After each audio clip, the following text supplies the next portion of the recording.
Hello friends, வணக்கம். Army welfare news Tamil YouTube channel வழியாக மீண்டும் உங்களை சந்திப்பதில் மிகவும் மகிழ்ச்சி. நாம் இன்னைக்கு இந்த வீடியோவில் இந்தியாவில் முப்படைகளில் பணியாற்றி கொண்டிருக்கிற வீரர்களுக்கும் நாட்டுக்காக உழைத்த முன்னாள் படை வீரர்களுக்கும் ஒரு மிக முக்கியமான செய்தி என்னன்னா, 8th பே கமிஷனுடைய டீம் அமைப்பதற்கான பணிகள் தொடங்கிவிட்டன அப்படிங்கிறது எல்லாத்துக்கும் தெரிஞ்சிருக்கும். இந்த நிலையில தான் federation of national postal organisations அப்படின்னு சொல்லக்கூடிய தேசிய அஞ்சல் அமைப்புகளின் கூட்டமைப்பான FNPO மத்திய அரசுக்கு சில அதிரடியான கோரிக்கைகளை முன் வச்சிருக்குது. இது பிரசன்ட்ல சர்வீஸ் பண்ணிட்டு இருக்கவங்களுக்கும் பென்ஷன் வாங்கிட்டு இருக்கவங்களுக்கும் எந்த மாதிரியான மாற்றங்களை ஏற்படுத்தும், உங்களுடைய அடிப்படை ஊதியம் 54,000 ரூபாயாக உயருமா அப்படிங்கிறத பத்தி தான் இந்த வீடியோவில் விரிவாக பார்க்க போறோம். வாங்க வீடியோக்குள்ள போகலாம்.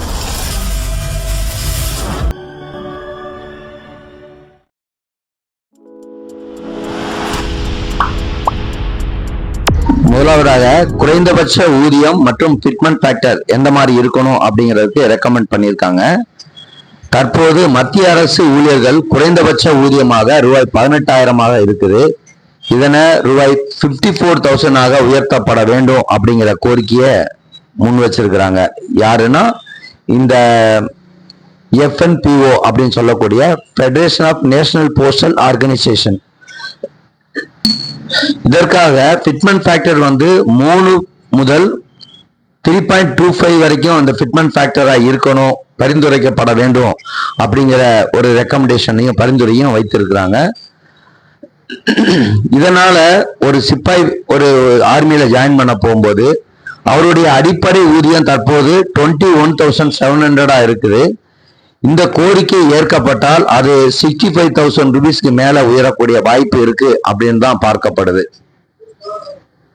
இரண்டாவதாக ஆண்டு ஊதிய உயர்வு. ஆண்டுதோறும் வழங்கப்படக்கூடிய ஆனுவல் இன்கிரிமெண்ட் தற்போது 3% இருக்குது. இப்போ விலைவாசி உயர்வு மற்றும் பணவீக்கத்தை கருத்தில் கொண்டு இதனை 3% இருந்து 5% அதிகரிக்கப்பட வேண்டும் அப்படிங்கிறதையும் இந்த FNPO வலியுறுத்தியுள்ளது. இது பணியில் இருக்கும் வீரர்களுக்கு மட்டுமல்லாமல் ஓய்வு பெறும்போது கிடைக்கிற கிராஜுவேட்டி மற்றும் பென்ஷனையும் கணிசமாக உயர்த்தும்னு சம்பந்தப்பட்ட வட்டாரங்கள் தெரியப்படுத்துது. இந்த FNPO அப்படின்றது சொல்லக்கூடிய இந்த அமைப்பானது முன்னாள் படை வீரர்களுக்கான கோரிக்கைகளையும் முன் வச்சிருக்கு அப்படிங்கிறதையும் நம்ம சிறப்பா பார்க்க வேண்டியிருக்கு. சில பரிந்துரைகளையும் வழங்கியிருக்கு. அதாவது கம்யூட்டேஷன் பீரியட், அதை பொறுத்த வரைக்கும் தற்போது ராணுவ வீரர்கள் தங்கள் ஓய்வூதியத்தை கம்யூட்டேஷன் செய்தால் அந்த பணத்தை 15 ஆண்டுகளுக்கு பிறகுதான் மீண்டும் வழங்குகிறது. இதனை 12 ஆண்டுகளாக குறைக்கப்பட வேண்டும் அப்படிங்கிறத மீண்டும் வலியுறுத்தி இருக்கிறாங்க. இது சம்பந்தமா ஆல்ரெடி ஜட்ஜ்மெண்ட் வந்திருக்குது அப்படின்றது நிலையில இருந்தாலும் அதை 8th பே கமிஷனுடைய டீம் தான் அதை ஃபைனல் பண்ணும் அப்படிங்கிறது தான் இப்போதைக்கு நடைமுறையில் இருக்குது. இந்த மாதிரி ஒரு சூழ்நிலையில திரும்ப ஒரு அழுத்தம் கொடுக்க வகையில இந்த FNPO ஆனது இந்த கம்யூட்டேஷன் பீரியடையும் 12 ஆண்டுகளாக குறைக்கப்பட வேண்டும் அப்படிங்கிறத திரும்பவும் இவங்களுடைய சைட்ல இருந்தும் வலியுறுத்தப்பட்டிருக்குது. அதே மாதிரி ஃபேமிலி பென்ஷன், குடும்ப ஓய்வூதியம் வாங்குவவர்களுடைய தொகையையும் கணிசமாக உயர்த்தப்பட வேண்டும் அப்படிங்கிறதும் இவர்களுடைய கோரிக்கையில ஒன்றாக இருக்குது அப்படிங்கிறதையும் நம்ம பார்க்க வேண்டியிருக்குது. மெடிக்கல் ஃபெசிலிட்டியை பொறுத்த வரைக்கும் ECH வசதிகளை இன்னும் மேம்படுத்தி நவீன சிகிச்சை முறைகளை அனைத்து இடங்களிலும் கொண்டு வர வேண்டும் அப்படிங்கிறதையும் இந்த FNPO அமைப்பானது தங்களுடைய ரெக்கமெண்டேஷன்ல தெரியப்படுத்திருக்கு அப்படிங்கிறதான் நம்ம பார்க்கணும். படிகள் மற்றும் சலுகைகள் அடுத்தபடியாக இதை பத்தி என்ன சொல்லியிருக்காங்கன்னு பார்க்கலாம். வீரர்களுடைய குடும்பத்தினருக்காக சலுகைகளில் மாற்றம் கொண்டு வர வேண்டும் அப்படிங்கிற கோரிக்கையும் கோரப்பட்டுள்ளது. உதாரணமா சில்ட்ரன் எஜுகேஷன் அலவன்ஸ் தற்போதுள்ள ரூபாய் 2,000 பெர் மந்த் அப்படிங்கிறத 4,500 உயர்த்தப்பட வேண்டும்னு ஒரு கோரிக்கை வச்சிருக்கிறாங்க. இது எந்த அளவுக்கு சாத்தியப்படும் தெரியல. ஏன்னா கடந்த 12 வருடங்களுக்கு மேலாக எதுவுமே உயர்த்தப்படாம இருந்ததுக்கு அப்புறமா 1 நவம்பர் 2025 இருந்து தான் மாதம் ரூபாய் 1000 வழங்கி கொண்டிருந்ததை ரூபாய், அதாவது 100% உயர்த்தி 2000, அதாவது வருடத்திற்கு ஒரு குழந்தைக்கு 12,000 அப்படிங்கிறத மாற்றி 24,000 அப்படிங்கிறத சமீபத்துல தான் அறிவிக்க வெளியிட்டாங்க. இவங்களுடைய கோரிக்கைகளை இது ஒண்ணா வச்சிருக்கிறாங்க அப்படிங்கறத நம்ம இதை பார்க்க முடியுது. அடுத்து டிஏ, அதை பத்தி 50% கிராஸ் ஆச்சுன்னா, அகவிலப்படி 50% எப்பெல்லாம் எட்டுதோ அப்பெல்லாம் அடிப்படை ஊதியத்துடன் இணைக்கப்பட வேண்டும், மெர்ஜர் செய்யப்பட வேண்டும் அப்படிங்கறதுதான் இது ஒட்டுமொத்த பலன்களையும் முன்னாள் படை வீரர்களுக்கும் அளிக்கக்கூடிய வகையில இருக்கும்னு தங்களுடைய கோரிக்கையை வச்சிருக்குது.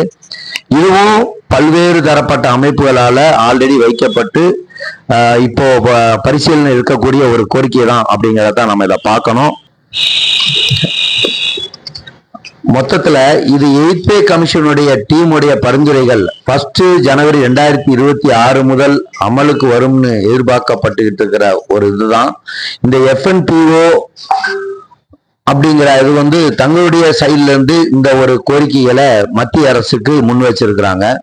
அப்படின்னா இந்த FNPO அப்படின்னா அந்த federation of national postal organisation அப்படிங்கிற அமைப்பு எது அப்படின்னு பாத்தீங்கன்னா, எப்படி NCJCM அப்படின்ற ஒரு அமைப்பு ஆர்மியில சர்வீஸ் பண்ணியிருக்க முப்படைகளுடைய சம்பளத்தை பத்தி மத்திய அரசு விட்ட பேசுறதுக்கு ஒரு பாலமா இருந்து செயல்படுதோ, அது மாதிரிதான் இந்த FNPA அப்படிங்கிற அமைப்பானது இந்திய அஞ்சல் துறையில் உள்ள ஊழியர்களை பிரதிநிதிப்படுத்தக்கூடிய ஒரு முக்கியமான அமைப்பு. இவங்களுடைய முக்கியமான கோரிக்கைகள் என்னன்னு கேட்டீங்க, வேலை அப்படின்னு பாத்தீங்கன்னா, அந்த இந்திய அஞ்சல் துறையில இருக்க ஊழியர்களுடைய உரிமைகளை பாதுகாப்பது மற்றும் அவங்களுடைய துறைகளுடைய ஊழியர்களுக்கும் கவர்மெண்ட்டுக்கு இடையே இருந்து ஒரு பாலமாக செயல்படக்கூடிய ஒரு அமைப்பு தான் இந்த FNPO. எப்படி NCJCM சொல்றோமோ அதே மாதிரிதான் இது அஞ்சல் துறையில ஒர்க் பண்றவங்களுக்காக அவங்களுடைய உரிமைகளை நிலைநாட்டுவதற்காக உருவாக்கப்பட்ட ஒரு அமைப்பு தான் இந்த தேசிய அஞ்சல் அமைப்புகளுடைய கூட்டமைப்பு. அதனாலதான் இவங்களுடைய இந்த ஒரு ரெக்கமெண்டேஷனையும் மிகவும் ஆழமா உன்னிப்பா கவனிக்கப்பட வேண்டி இருக்கு.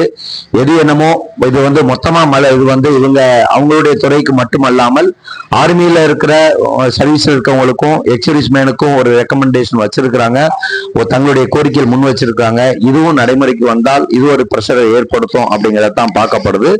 எது என்ன இருந்தாலும் 8th பே கமிஷன் ரிசல்ட் வந்ததுக்கு அப்புறம் தான் முழுமையாக தெரிய வரும் அப்படிங்கிற சொல்லிட்டு வீடியோவை நிறைவு செய்கிறோம்.